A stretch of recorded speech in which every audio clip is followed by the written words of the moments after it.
Welcome to part 2 of children's health. In part 1, we had a look at the importance for the health of the children that the parents present a united front. When the parents present a united front, that is very, very powerful. It makes a child feel incredibly secure. The Bible says in Proverbs 22 verse 6, "Train up a child in the way that thou shalt go, and when they are old, they will not depart from it." I guess it's a quoted one, and I think many parents can testify that when you train up a child in the way that they shall go, you establish habits. You establish excellent habits at a young age, and those habits will take them a long way. So the training of the child, giving the child guidelines. The most effective way to teach children is from cause to effect. So from a very young age, teach them cause to effect. Children love helping. They love helping, and it's important from a very young age that you establish in them the joy of service. They love to help. I know on a Friday night when our little grandchildren were staying, one of the joys they had was massaging Pa's feet. From the age of 2, they were massaging Pa's feet. And he gave them such lovely sounds as they massaged his feet. That was great encouragement to them. "Oh, you've got good hands. You're doing a good job there. Oh, yes, that's the way to do it. A little bit more under there." It got to the point where it was something they just looked forward to and they loved. They're not as interested when they're 15. But when they're young, to establish in them the wonderful gift of service. Jesus came to serve. He would have us take up the wonderful role of service and also to teach the children. Children from as young an age as possible, teach them to be part of the family firm, part of the family business. So as soon as they are able, and of course they love putting things in things even before they can walk, so showing them how they can put their toys away. They certainly know how to empty out the basket and have everything come everywhere. So when you are teaching a child at first, you do it with them. You put one in, I'll put in. I'll put 2 in and you put 2 in, you know, there's the first school. This is where school begins, is in the home with the simple things. And before you get them out of the bath at night, get them to put all the toys up in the bag or up on the edge of the bath. And one lady said that she even gave her little one a face wash with soap in it and would just wipe the edge so that there's no ring, because there's quite a ring, especially with them playing outside in the dirt. So from a very young age, teach the children to be as independent as possible. So where do the guidelines begin? They begin very, very early. In fact, the earlier they begin, the better. I'll tell you a story of what happened with my little grandson. My little grandson had an allergy to the wheat and the dairy that his mother was eating. He just was not putting on weight. He would cry a lot. My son said to me, "Babies cry a lot." I said, "No, they don't." If babies are crying a lot, that's an indication that something's wrong. Something's wrong. And I love the statement that Ellen White put in the book Child Guidance. She says, "Give the child nothing that they cry for." Now, obviously, if a child falls over and hurts themselves, of course you pick them up and comfort them. They're hurt. But if they're crying for something they want, always get them to stop.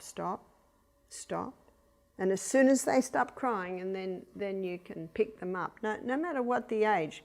Obviously, we're not talking about a newborn baby. Obviously, we're not talking about a 3 or 4 month old baby. But when they're getting to 5, 6 months, you can certainly train them. They've just woken up from a sleep and they're crying. You go in, stop. And you smile. You know what the smile says? "I love you." Stop. And as soon as they try to stop, then you pick them up. If they start crying big time, put them back down. Stop. It might take a little time at first, but this is how you can train your little ones not to cry for everything that they want. My daughter taught her babies sign language from a very early age. I think this is please and this is thank you. So before they could even talk, there was always an acknowledgement of thank you. And the first words is please and thank you. But if they still can't talk, it's I think that's please and this one's thank you. Just simple things, just acknowledgement that of appreciation for what the parent has done. I also read in Child Guidance where she said children should never be praised and the things they do should never be praised. And as I read that, I thought, well, what do you do? And when you read on, she says children need encouragement and they need appreciation. And so when my little grandsons were massaging Michael's feet, we'd say, thank you so much. Thank you so much. You are massaging well. You see, not praise, but appreciation. And it can make a huge difference in the way that child relates to adults, the way that child also sees themselves. When you appreciate what the child does, when you are thankful for what the child does, the child experiences the joy of accomplishment and the joy of helping and pleasing others. And that's very important. So I'm going to give you the story of my grandson who had an allergy to the wheat and the dairy his mum was eating. So they put him on goat's milk. And he thrived on goat's milk. He started to put on weight. He did not cry so much. He started to sleep better. What we say in Australia is the proof's in the pudding. You might have that saying too. It's cause and effect. The child is now happy. So in other words, the food that the child is having is sitting well with him. So I visited, and I think little Sonny was probably about 10 months of age. He was put onto the goat's milk from, I think, about 5 months of age. So now he's 10 months of age. And I noticed that his mum made up the bottle and laid him on the lounge to feed. And I said, oh, can I please hold the baby and feed the baby? I think it's very important, if you cannot breastfeed, that you always hold your baby. Look at your baby and hold the bottle. Just pretend that you're breastfeeding. Hold them close. That's a lovely nurturing time. And I would feed him, and then he began to poke me. His little finger started to poke and to pinch, and it hurt. And I put my head away. What does that baby want? He wants me to look at him and smile and say, oh, you are so lovely. You can say that then because they don't quite understand it. They just know that they're nice, warm words coming. For a little 3-year-old, I would not say, oh, you are so lovely. I would say to the 3-year-old, thank you so much for being such a great helper. Hasn't Jesus given you the most beautiful hair? And let's brush it and make it look nice and neat. So they're the things that you would say. So I'm saying to this little baby, oh, you are such a lovely little baby, but he started to poke, so I put my head away. Now, what does that baby want? He wants my full attention. He wants my smiles. So he's not happy that my head is turned away. I keep my head turned away for maybe 30 seconds. That's a long time when that baby's wanting you to look at them. And then I come back and I smile. You know what the smile says? I love you. What did my head going away tell him? Unacceptable behaviour. You see, it is our role as parents to show them what is unacceptable behaviour and what is acceptable behaviour. I start again. Oh, you are so lovely. And it took a couple of minutes. He started to poke me again. So I put my head away again. And this time I kept my head away for 40 seconds. He's starting to get irritated that I'm not looking at him, so I come back again. And I start again. Oh, you are so lovely. Are you liking that milk? Isn't it lovely milk? It's so warm. Just all the little bits and pieces that you say to them. And he started to poke me again. Now this time, it was about a minute before he started poking me again. So I put my head away again. This time, I kept my head away for maybe 50 seconds. When I came back, I smiled again. He never did it to me again. He never poked me again. Now I realise why the mother was putting him on the lounge. Because his mother, rather than look at him, she liked to look at her phone. And there was only one way he could get attention, and that was to poke her and pinch her. He had learnt that's how I get mum's attention, but she'd reacted by just putting him down to feed him, so he lost he lost mum, he lost everything. That baby never poked or pushed again. So babies will try things. They're not being naughty because they don't know. And that's where you train them. By cause and effect, you train them. So let's say the child is 10, 11 months old and eating some cucumber and throws everything on the floor. The mother comes along and picks it all up and puts it back on the tray. Or gives him a new bit. And the baby's happy because baby got a reaction, so baby throws everything on the floor again. The mother frowns, don't throw it on the floor, and picks it up, but the child really just got a reaction. Now, one man said to me, when he came home and saw his little one doing that, he got a little chopstick and he just flicked the baby's wrist. And that hurt, and the baby cried. And the father said, no. Can you see that little pain is giving a message to that baby, oh, I mustn't throw things on the floor. I'm not going to throw anything on the floor again, or I will get that little sting. See, it's just like touching the fire. If they touch the fire, they'll never touch the fire again because, oh, it hurt. That's all the training or the guidelines or the discipline is. It's just training them on what to do and what they cannot do. Now, unfortunately, in one situation, the mother got angry at the father because he'd flicked the baby's hand. She said, don't, she's only a little baby. Can you see what's happening right now? The baby is already seeing some dissension there. Now, even though the baby can't talk, the baby can pick up very quickly anger. They certainly know the difference between anger and laughter. And what the mother has just done, she has just been irreverent to her husband. She has just been disrespectful to her husband. And what happens now is the father gets angry at the mother and some of his love starts to dwindle a little bit.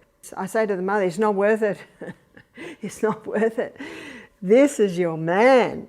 You are to tell your husband, I love you more than anyone else on the planet. That's what the wife must say to her husband. And that's what the husband must say to his wife, I love you more than anyone else on the planet.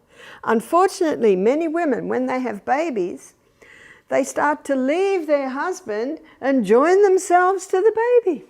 Join themselves to the children. No, no, no. Husband is always to be number one. And does the husband know it? Absolutely. So the husband gets to the point where he's moving into the other room. He's actually not coming home. He's going and visiting people because home is very difficult.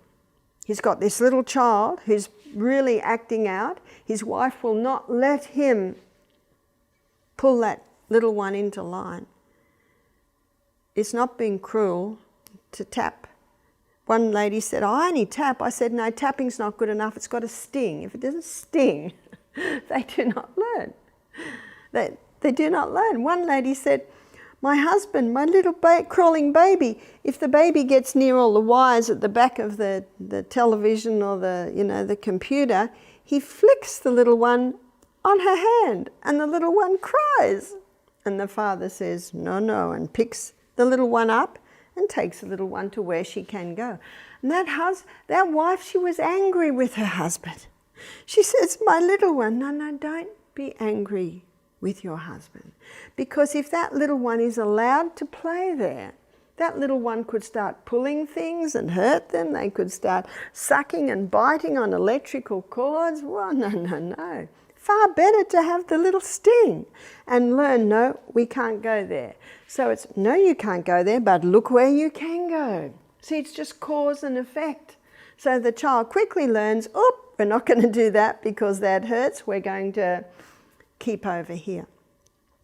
Start from a very young age, because the younger you start, the easier it is. I know it's hard, especially for the mother, her little one. But the younger you start, the easier it is. Many people start just too late. And you're always gracious, you're always kind. And if you deal with it immediately, anger doesn't come up in your heart. I was at a function one day, and it was in a home. And at that home, there was a couple. We'll call them Sue and John. Sue and John are the parents, and Sue and John have made a decision they are not going to smack their children. Now, the only time to smack a child is wrong is if it's in anger.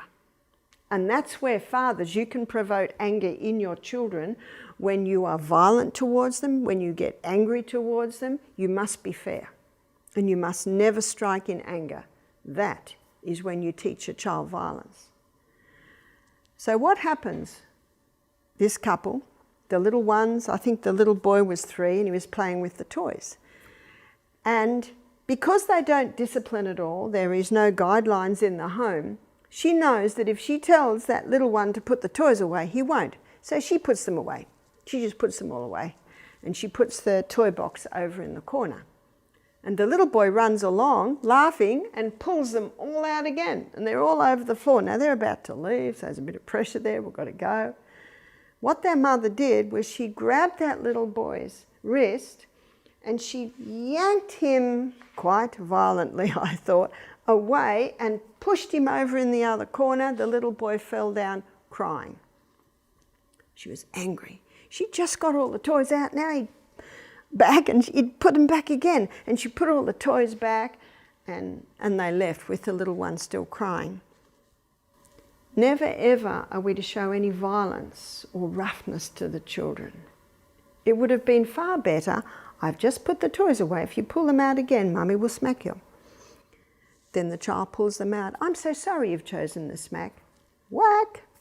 That stung, it hurt. The little one cries, and then say to the little one, now you help me put them in, you help me put them in. You see, that does not hurt a child.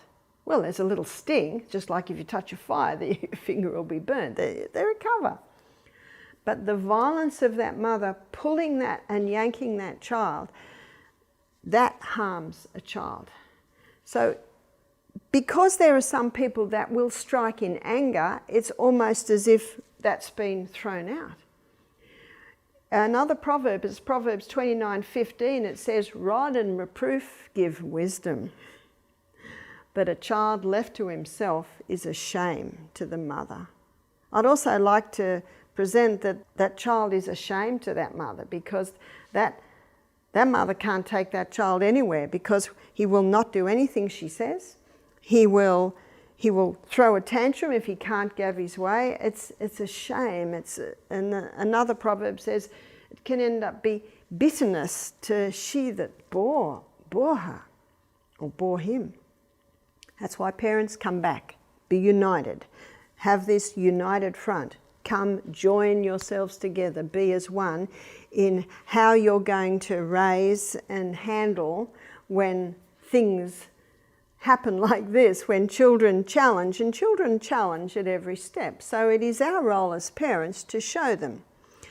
Don't get angry. When you get angry with a child and when you yell at a child, you tell the child, I don't like you. My sister Fiona, she's a ballerina. She stands like a ballerina. She had her own ballet school for a while. She's a very gracious woman. She has 4 children, 2 boys, 2 girls. And a girlfriend of hers said to her one day, Fiona, you believe in smacking, I don't. I've never seen you smack your child, and I'm smacking mine all day long. Why is she smacking hers all day long? Because she hasn't given them any guidelines. Because she doesn't give them guidelines, they be naughty and naughty and naughtier. She gets angry, she gets frustrated, and she ends up striking the child. I love my sister's response. So when her friend said, I smack mine all day long and I've never seen you smack your child, my sister's response was, oh, I always give them a choice. In other words, sweetheart, you can't go here. If you do go there, then mummy will have to give you a smack. You can't go there, but you can go here and you can go there and you can go all around here, but you can't go there. And eye to eye. That's what you do, eye to eye. Did you get that? Is that nice and clear? Yes. Okay. She comes back, the child is there. And she says to the child, I'm so sorry you've chosen the smack. Because who chose the smack? Not the parent. She smacks the child, she puts him here and says, don't go there again. Now it hurt. So the child quickly thinks, I'm not going to do that again because that hurt. I was minding a little boy one day. It was when my children were little. And a lady said to me, Barbara, do you mind if I leave my children with you? They're 7 and 5. Little boy was 7, the little girl was 5. They said, we have to go to some meetings in town. We've got some documents we have to sign and it would be just easy if we didn't have the children. I said, certainly, I'm home all day. And what happens when I mind the children? They usually just play with my children. But this little boy, this little 7-year-old boy, he followed me everywhere. When I was doing the dishes, he was drying them. And the little girl did everything the little boy did. And then I went outside to do something and he came with me and he helped me there. Where were my children? Well, they were actually all doing their school because my children were homeschooled. It was in the morning. So I was happy that these children were with me. And then the little boy said, would you like me to get some kindling for the fire? They're the little tiny sticks. I said, I'd love you to. Everything he did, the little girl did. She was incredibly shy and she's incredibly quiet. She just stood by him the whole day. And if I smiled and looked at her, she quickly looked down. I say to parents, don't be concerned if your children are shy. Far better to have a shy child than a precocious child. And children learn much by watching and listening. And so this happened all day. After quite a few hours, I looked around at the little boy and I said, your parents must be so happy to have such good helpers. Notice I'm not praising the child.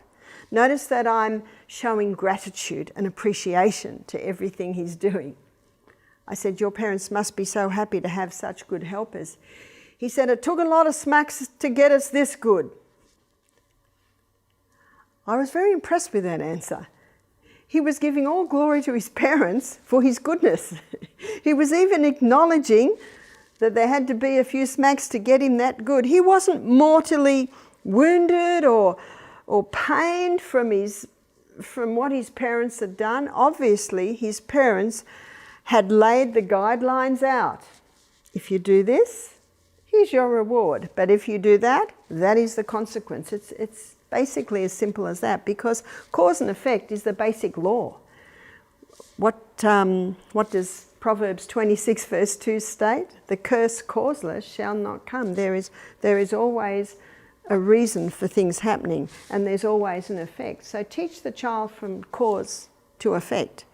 And when they leave your home, you will be presenting to the world children who are honourable, children who value honesty and obedience. And where has that all been learnt? It's all been learnt in the home.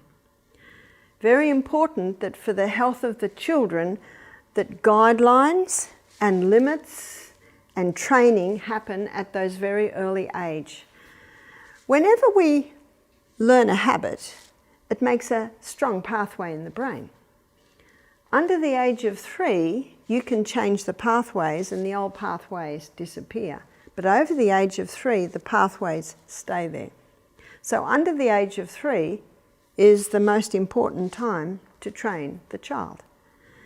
What I often had in my home were little charts. Children love ticking the little boxes in charts.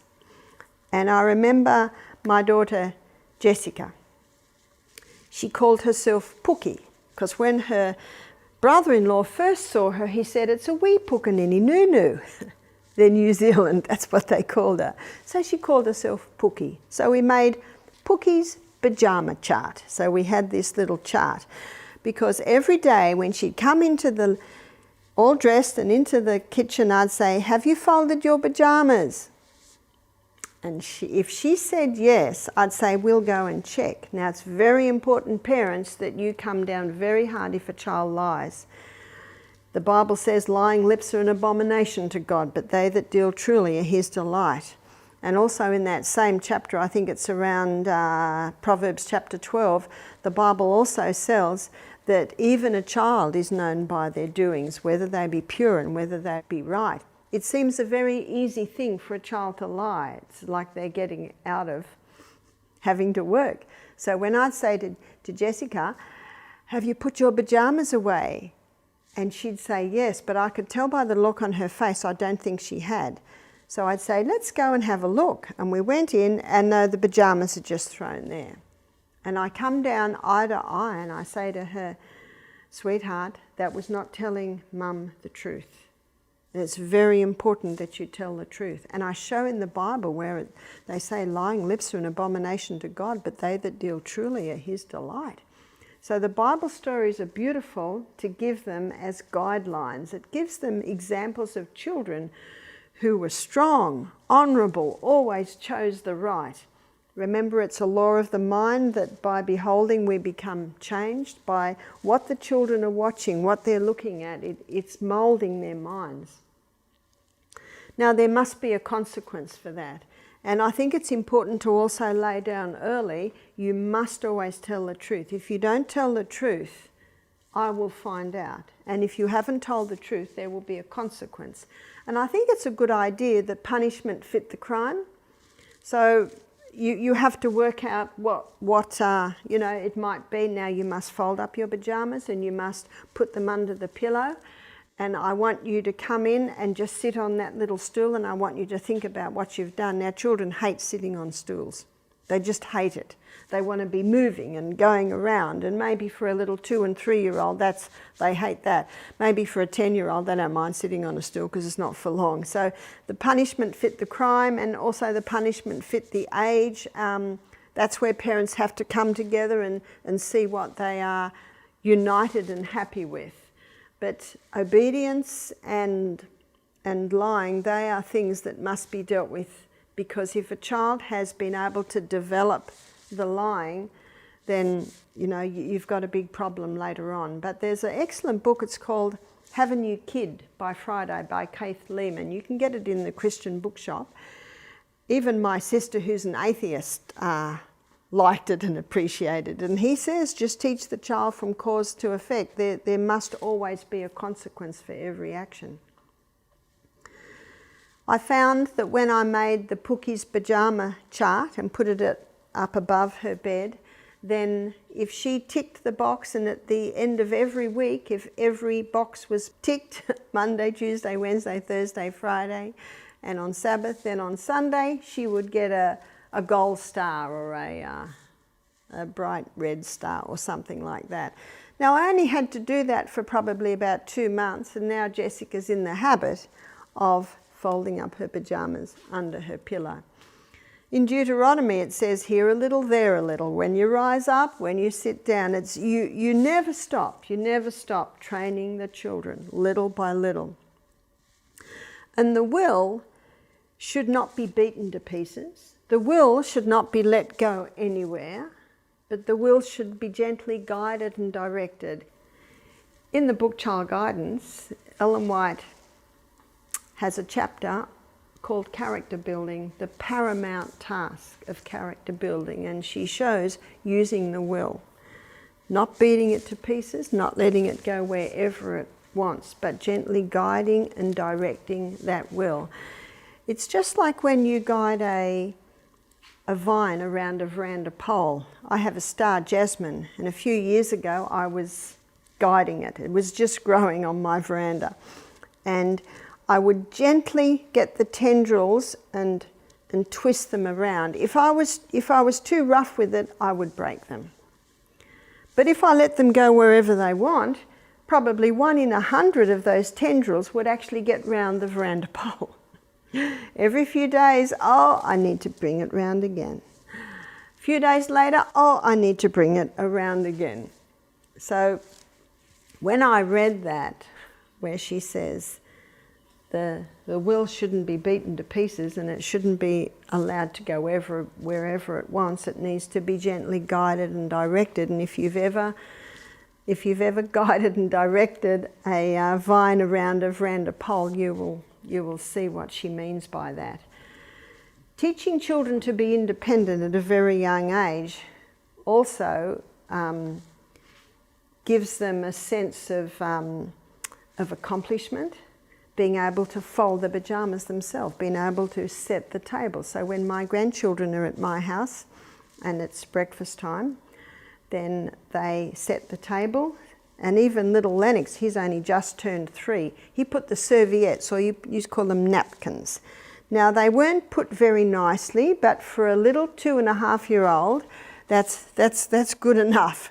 In fact, Michael had come in, he'd look at the serviettes, they were sort of a bit screwed round the fork. I said, Lennox is helping to set the table. And he looked down at Lennox, and Lennox had a big smile on his face because he'd been able to put all the serviettes on the table.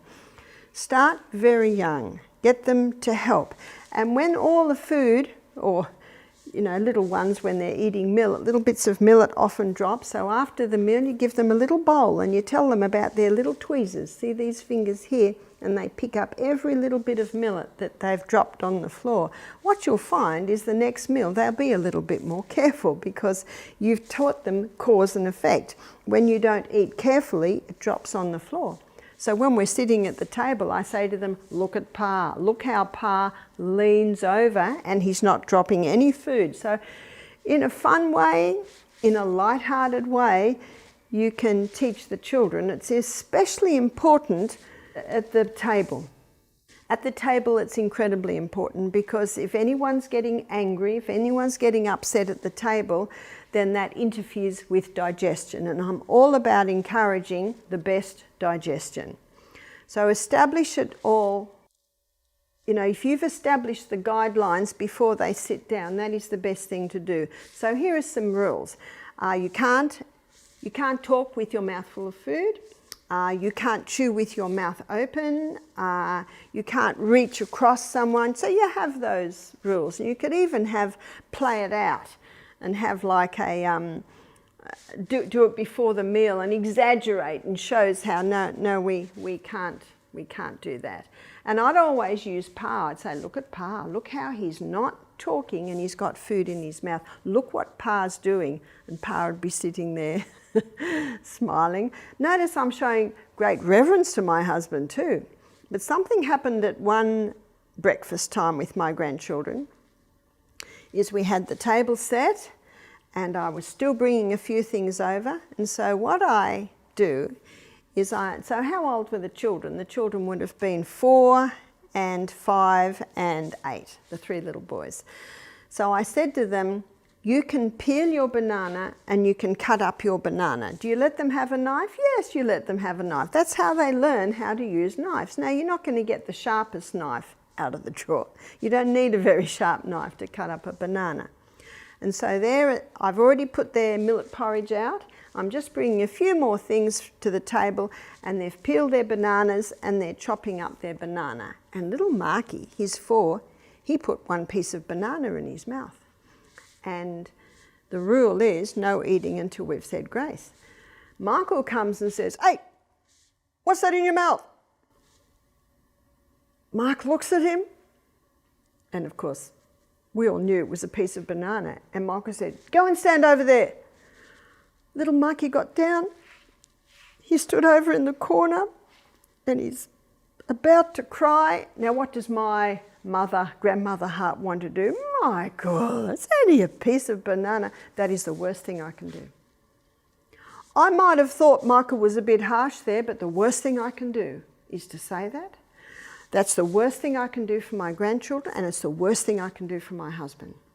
Marky will cope with that. So what did I do? I did nothing. I continued to bring the things over. I looked over at Marky. He's looking like this. And I smiled, but I kept doing. What does the smile say? I love you. But the fact that I said nothing or did nothing says, Pa is right.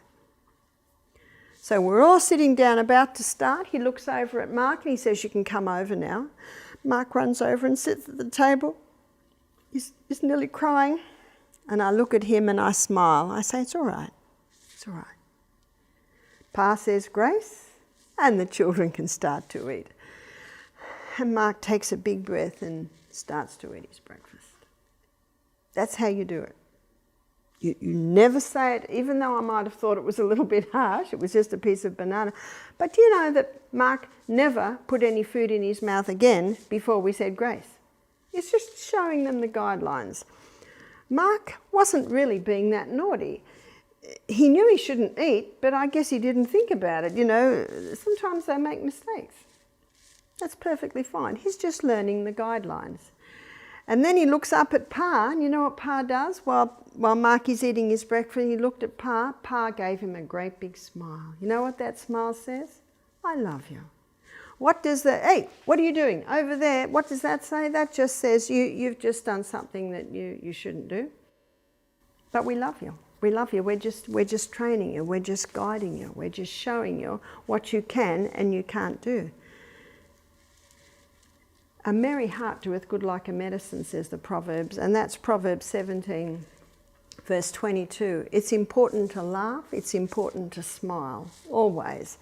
And the children at the table, if they want anything, they're to say, excuse me, can you pass the honey? Excuse me, could I have some of these? And then we say, why certainly. And then if I say, can I have the nuts please, and they're passed, I say thank you. And what my son taught his little boys to say is, you're welcome.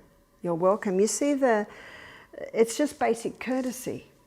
And it does so much in the home. I always taught my children and my grandchildren that they're princes and princesses of the Most High God. Now my son William, he's very strict with his three little boys, very strict. And I know that they have a naughty stick, but I have never seen my son smack any of his children.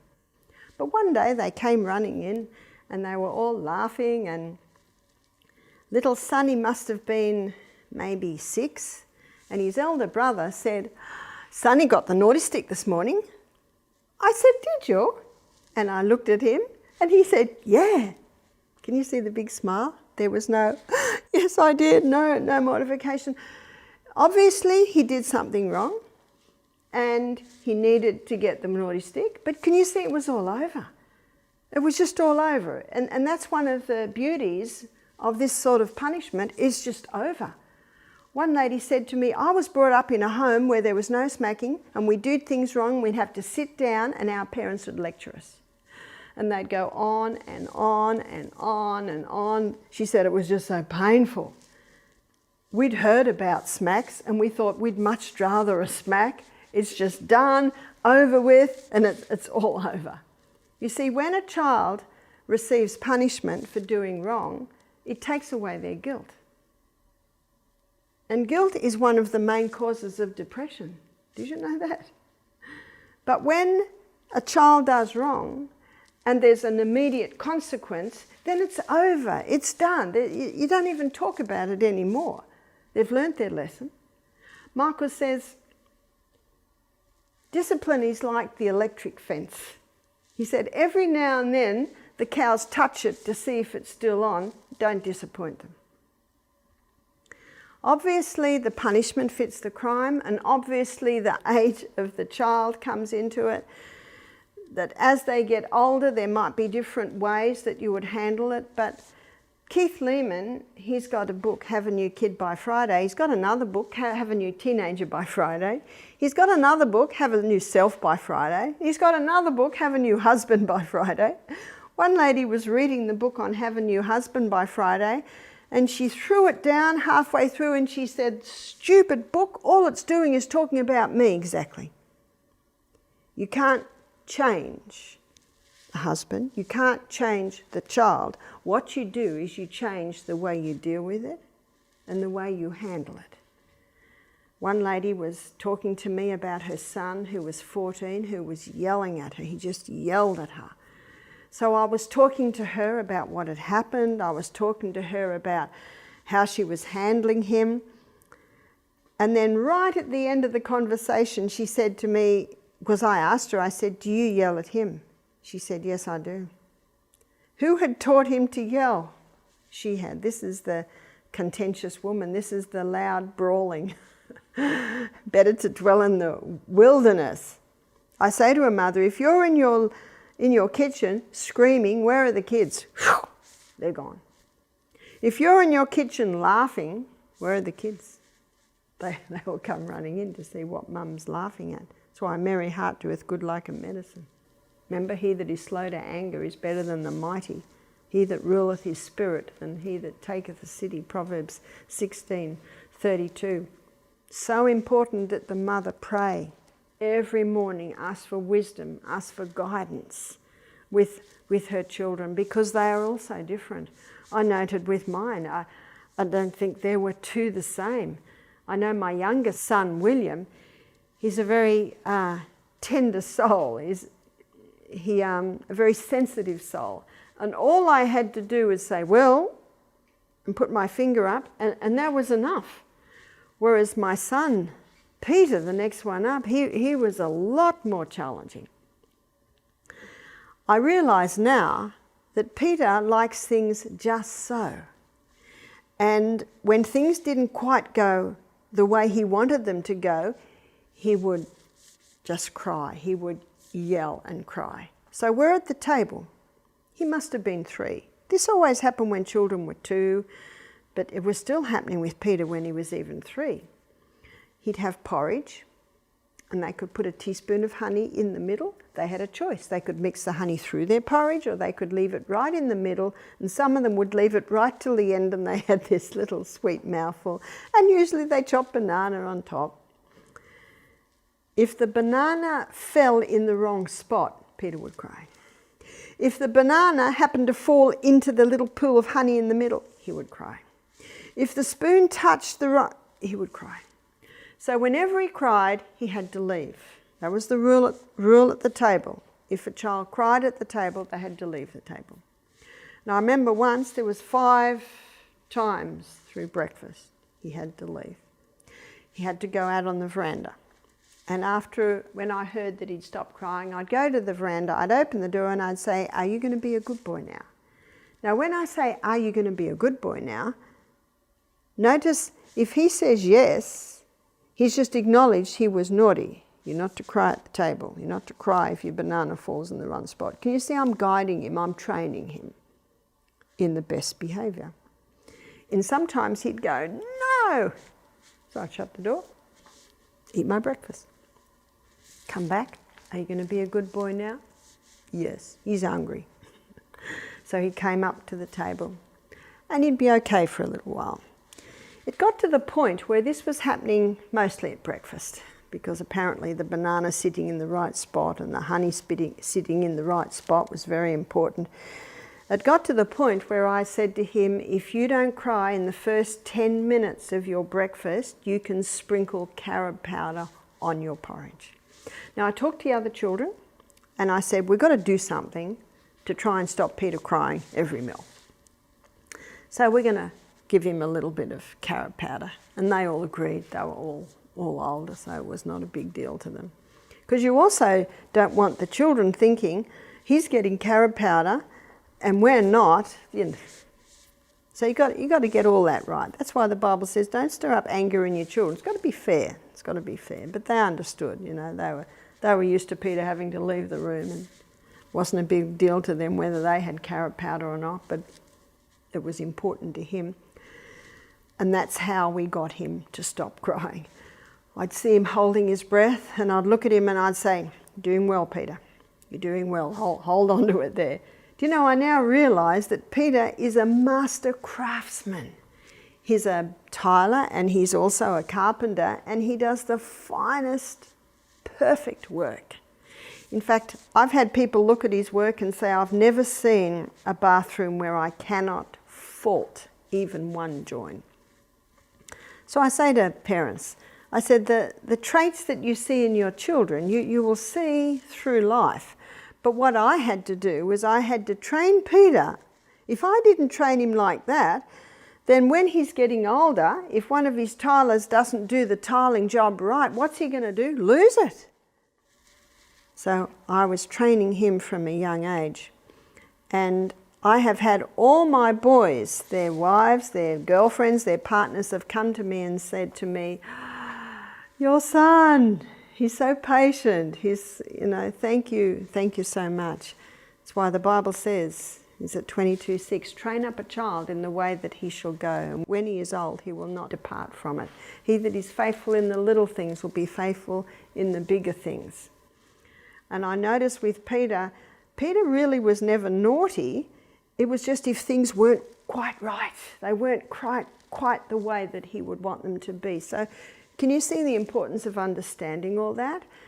Indulgence ruins a child. You've heard of helicopter parents? They're helicopters all around the child. The child can't think for themselves. They can't make a decision for themselves. So it's very good to give them choices. So you never say to a child, what do you want for breakfast? No. Here's the breakfast. Now, what would you like? Would you like chopped banana or chopped pear on your porridge? Would you like honey or maple syrup in your porridge? Would you like to sprinkle ground flaxseed or chia seed over your porridge? There's the choices.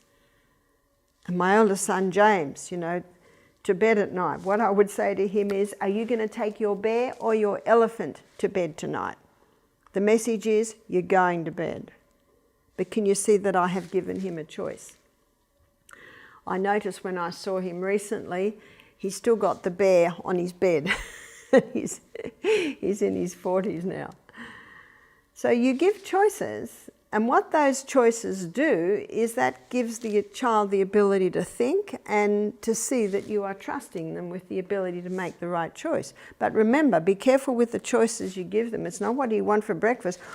Which, do you want soy milk or do you want almond milk on your breakfast? Or what would you like to do? Let's have some choices. Would you like to clear the table or dry the dishes this morning? So see what the message is? You're helping. But you can choose actually which you want to do. What I used to do with my children, I used to say to them, the first child that comes into the kitchen to dry up for me can do the glasses and go. But the ones that come into late in the kitchen, they're going to have to dry up the big pot. So you give choices. I never let my children get angry. If I heard a loud voice or an impatient voice, I would drop everything and I would go and I'd say, what's the matter? He did this to me. Why did you do that? Because she did this. Well, why did you do that? And you teach them how to debate. But never ever were they to be angry. Never ever were they to be bad, loud words. No. And they were never ever to push or be unkind to each other. That was established. And that beautiful in Ephesians, it says, be ye kind one to another, tender-hearted, forgiving one another, even as God, for Christ's sake, has forgiven you. So if I heard a loud voice and I'd come down and they're fighting over something, I'd often just say that. I'd say, be ye kind one to another, tender-hearted, forgiving one another, even as God, for Christ's sake, has forgiven you. When I would say scripture, I would see them calm. Also, music in the background, have the hymns, have the gentle classical music in the background. But I have found when children are well watered, well slept, well fed, you get children who have nice natures, calm natures. So the training of the children, you could call it training, you could call it discipline, you could call it reproofs, you could call it guidelines, whatever you choose to call it, using from cause to effect is the most powerful. So what would I do if I had two little boys and they're angry at each other and there's been words said there? I said, no, never let your speech be always with grace. He that is slow to anger is better than the mighty. He that ruleth his spirit than he that taketh a city. You see, the word of God is a powerful thing. So then they had to shake hands and they had to say sorry. And sometimes I'd make them hug. Oh, they did not like that. Sometimes there needed to be a hug. My husband, see, when we married, These were the ages of our children: 10, 11, 12, 13, 14, 16, 19, 21. So we had a whole lot around adolescent age. And if there was ever an issue, my husband would call a court case.